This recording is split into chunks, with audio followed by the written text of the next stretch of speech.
দর্শক, রাজধানীর আগারগাঁওয়ের এলজিআরডি মিলনায়তনে প্রতিবন্ধী নাগরিক শ্রেণীর মতবিনিময় সভায় বক্তব্য রাখছেন বিএনপির ভারপ্রাপ্ত চেয়ারম্যান তারেক রহমান। আমরা সরাসরি চলে যাচ্ছি তার বক্তব্যে।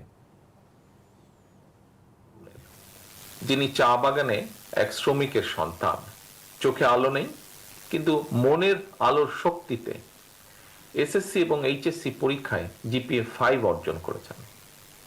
তার এই যে সংগ্রামী মনোবল আমাদেরকে শিখিয়েছে ইচ্ছা শক্তি এবং মেধা কখনো শারীরিক সীমাবদ্ধতার কাছে হার মানে না।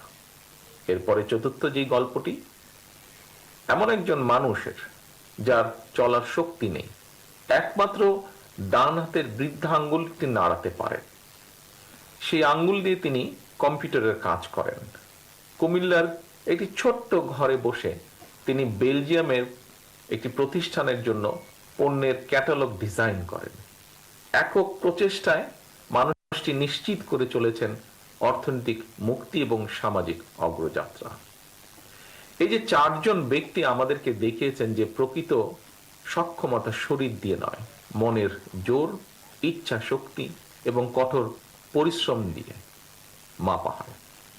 তাদের গল্প আমাদেরকে শিখিয়েছে বাধা শুধু একটি শব্দ, যা চেষ্টার মাধ্যমে জয় করা সম্ভব।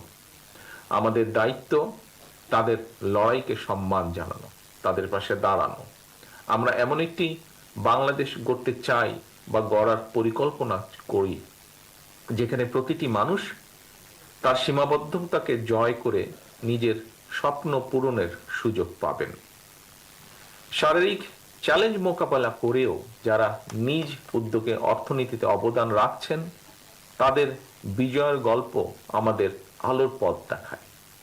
আমি একজন রাজনৈতিক কর্মী হিসাবে আপনাদেরকে প্রতিশ্রুতি দিতে চাই, আগামীর বাংলাদেশে শারীরিক প্রতি সীমাবদ্ধতার কারণে যেন কাউকে বৈষম্যের শিকার না হতে হয়, পিছিয়ে না রাখে। সেই বহুমুখী উদ্যোগ নিয়ে জীবন যুদ্ধে বিজয়ের অজস্র প্রেরণাদায়ী গল্প সৃষ্টি করা হবে।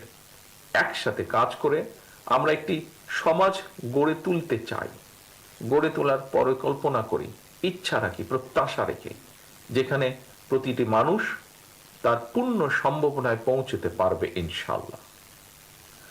প্রিয় ভাই বোনেরা, গত 16 বছর ধরে আমরা এমন একটি বাংলাদেশে বসবাস করেছি যেখানে আমাদের প্রাপ্য নাগরিক অধিকার বা স্বাধীনতা একে একে কেড়ে নেওয়া হয়েছে। সমাজের প্রতিটি শ্রেণী ও পেশার মানুষ রাষ্ট্রীয় সহায়তা থেকে হয়েছেন বঞ্চিত এবং আপনারাও তার ব্যতিক্রম নন। এর ফলে আপনাদের জীবনের মান উন্নয়ন, আমি আপনাদের এতটুকু বলতে চাই, আমি এবং আমার দল, একটু আগে মহাসচিব সাহেব ওনার বক্তব্যে উল্লেখ করেছেন, বাংলাদেশ জাতীয়তাবাদী দল বিএনপি জনগণের সমর্থনে রাষ্ট্র পরিচালনার দায়িত্ব পেলে আমাদের সর্বোচ্চ চেষ্টা থাকবে, আমরা সব সময় আপনাদের পাশে থাকব। আমি বিশ্বাস করি আপনারা কেউ প্রতিবন্ধী নন, বরং আপনারা সকলে বিশেষভাবে সক্ষম নাগরিক। আপনাদের প্রত্যেকের রয়েছে অসীম সক্ষমতা।